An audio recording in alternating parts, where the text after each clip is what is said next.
नमो भगवते वासुदेवाय नमः। ओम नमो भगवते वासुदेवाय नमः। ओम नमो भगवते वासुदेवाय नमः। कार्तिक महात्म, चौथा अध्याय। नारद जी बोले, ऐसा कहकर विष्णु भगवान मछली रूप धारण कर कश्यप की अंजलि में प्राप्त हुए। उस मछली पर दया करके मुनि ने उसको कमंडल में डाल लिया। जब वह उसमें न समाई तब कुएं में डाला। कुएं से तालाब में, तालाब से समुद्र में डाली गई। तब मत्स्य रूपधारी भगवान शंखासुर को मारते हुए और अपने हाथ में दबा कर चदरी वन को गए और वहां सब ऋषियों को बुलाकर भगवान बोले कि जल के भीतर वेद निमग्न हो गए हैं। तुम उन्हें ढूंढो और शीघ्रतापूर्वक जल में से निकालकर रहस्य समेत ले आओ। तब तक मैं सब देवताओं समेत प्रयाग में निवास करूंगा। नारद जी बोले, तब तपोबली उन मुनियों ने बीज और यज्ञ मंत्रों सहित वेदों का उद्धार किया। उन ऋषियों में से जिसने जो निकाला वह भाग उसी ऋषि के नाम से प्रसिद्ध हुआ। पीछे सब मुनि मिलकर प्रयागराज को गए और प्राप्त हुए वेद ब्रह्मा सहित विष्णु भगवान को अर्पण किए।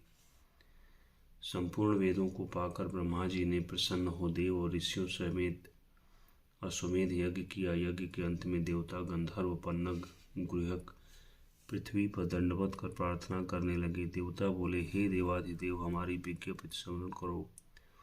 यह हमारी प्रसन्नता का स्थान है, इसे तुम वरदान दो। हे रमापते, इन ब्रह्मा जी ने इस स्थान में नष्ट हुए वेद फिर पाए और हमने यज्ञ के भाग प्राप्त किए, इसलिए आपके प्रसाद से यह स्थान पृथ्वी में अत्यंत श्रेष्ठ हो और पुण्य देने वाला हो, और यह महीना भी ब्रह्म हत्या आदि को दूर कर अक्षय फल देने वाला हो। श्री विष्णु बोले, हे देवताओं, जो बात तुमने कही है यही मुझे भी अभिष्ट है, सो ऐसा ही होगा। यह ब्रह्मक्षेम नाम से सबको सुलभ होगा। सूर्यवंशी राजा भागीरथ यहाँ गंगा जी को लावेंगे और इस जगह पर सूर्य की पुत्री यमुना जी का संगम होगा। जो पुरुष अपने पितृ स्वरों को यहाँ श्राद्ध करके उनके पितृगण मेरे स्वरूप को धारण करेंगे। मकर संक्रांति माघ मास में प्रातःकाल स्नान करने से उनके दर्शन मात्र से ही संपूर्ण पाप ऐसे नष्ट हो जाते हैं जैसे सूर्य से अंधेरे का नाश हो जाता है, और उनको मैं सालोक्य, सामीप्य और सारूप्य इन तीनों प्रकार की मुक्ति क्रम से देता हूँ। हे मुनिवरों, मैं सर्वज्ञ रूप से बदरी वन में सदैव निवास करता हूँ। जो फल और स्थान 100 वर्ष में मिलता है वह तुमको वहाँ एक दिन में ही प्राप्त होगा। उस स्थान के दर्शन करने वाले मनुष्य जीवन मुक्त हो जाते हैं। सूत जी बोले, विष्णु देवताओं से ऐसा कहकर ब्रह्मा जी सहित वहीं अंतर ध्यान हो गए और इंद्रादिक देवता भी अंशों से यहाँ रहकर अंतर ध्यान हो गए। जो मनुष्य शुद्ध चित्त से इस पवित्र कथा को सुनते हैं उनको प्रयागराज और बदरी वन में जाने का फल मिलता है। 5वां अध्याय। पृथु मुनि बोले, हे मुनि, तुमने कार्तिक का महाफल वर्णन किया, अब महीनों के स्नान की विधि और नियम कहिए। नारद जी बोले, हे राजन, तुम विष्णु के अंश से उत्पन्न हुए हो, तुमसे कोई बात छिपी नहीं है, तथापि मैं नियमों का वर्णन करता हूँ।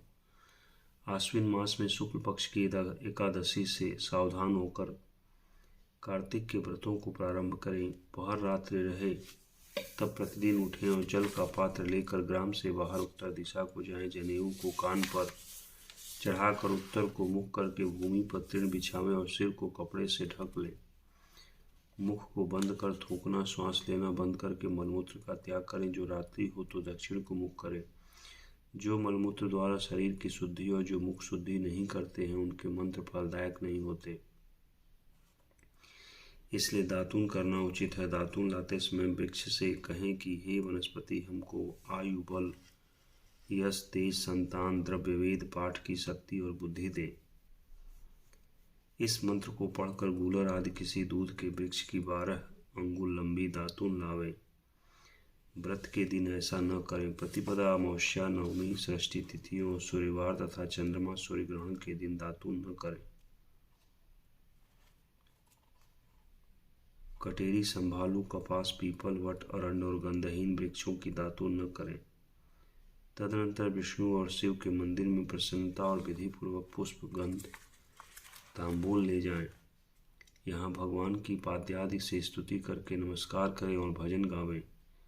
देवालय में भजन कीर्तन करने वाले विष्णु स्वरूप होते हैं। ऐसे सतयुग आदि में तप, यज्ञ, दान आदि भगवान को तुष्टि देने वाले हैं। वैसे ही कलयुग में भक्ति पूर्वक भजन कीर्तन मोक्ष देने वाले होते हैं। नारद जी बोले, सिरस, धतूरा, कटेर, मल्लिका, सेमर, आक, कनेर के फूल तथा अक्षतों से विष्णु की पूजा नहीं होती। जयकुंद, सिरस, चमेली, मालती, केतकी आदि के फूलों से सूर्य की पूजा लक्ष्मी चाहने वालों को करना उचित नहीं है। यथा योग्य विधि से ही देवताओं की पूजा करके भगवान से क्षमा प्रार्थना करें कि हे सुरेश्वर, हे देव, मैंने मंत्रहीन भक्ति की और क्रियाहीन पूजन किया है, वह परिपूर्ण हुए। फिर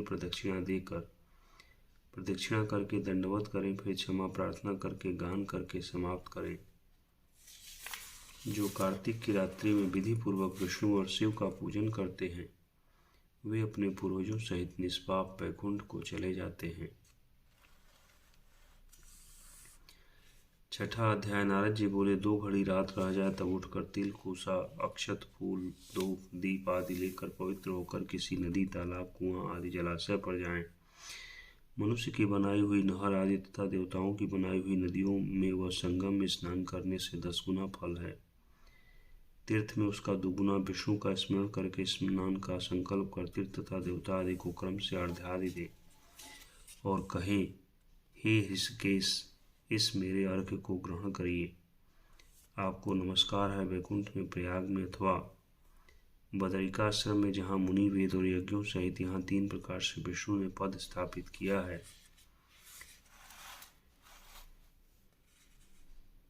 वहाँ सब देवता हमारी रक्षा करें। हे कृष्ण, कार्तिक मास में दिए हुए अर्घ्य को ग्रहण कीजिए। भागीरथी, विष्णु, शिव, सूर्य आदि को नमस्कार करके जल में घुसे और नाभि पर्यंत जल में घुसकर विधि पूर्वक स्नान करें। गृहस्थी तिल और आंवले का चूर्ण मल कर स्नान करें। विधवा स्त्री और सन्यासी तुलसी की जड़ की मिट्टी लगाकर स्नान करें, परंतु सप्तमी, अमावस्या, द्वितीया और त्रयोदशी इन तिथियों में आंवला व तिल न लगावें। स्नान मंत्र। भक्ति भावना। जिन प्रभु ने देवताओं के कार्य के निमित्त रूप धारण किया था, वे कृपा करके मुझे पवित्र करें। विष्णु की आज्ञा से इंद्र सहित सब देवता कार्तिक के व्रत करने वालों की रक्षा करें। व्रती मनुष्य इस प्रकार स्नान करके हाथ में पवित्री धारण कर देव, ऋषि और पितरों का तर्पण करें। कार्तिक के महीने में तर्पण में जितने तिल होते हैं, उतने वर्ष पितर स्वर्ग में वास करते हैं।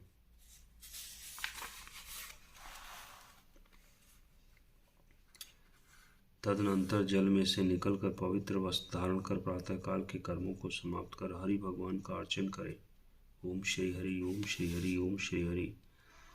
तीर्थ और देवताओं का स्मरण करके भक्ति पूर्वक गंध, पुष्प और फलों से अर्घ्य प्रदान करें। तब वेद पाठी ब्राह्मणों का पूजन करें। ब्राह्मण विष्णु रूप हैं, इसलिए अपने कल्याण चाहने वाले कदापि इनका अपमान और विरोध न करें। फिर हरि की प्यारी तुलसी जी की पूजा कर परिक्रमा दें, नमस्कार करें और कहें कि देवताओं ने प्रथम तुम्हें बनाया, मुनियों ने पूजा है, सो तुम मेरे पाप को हरण करो। भक्ति पूर्वक पूर्वोक्त विधियों को करने वाला नारायण की सालोक्यता को प्राप्त होता है।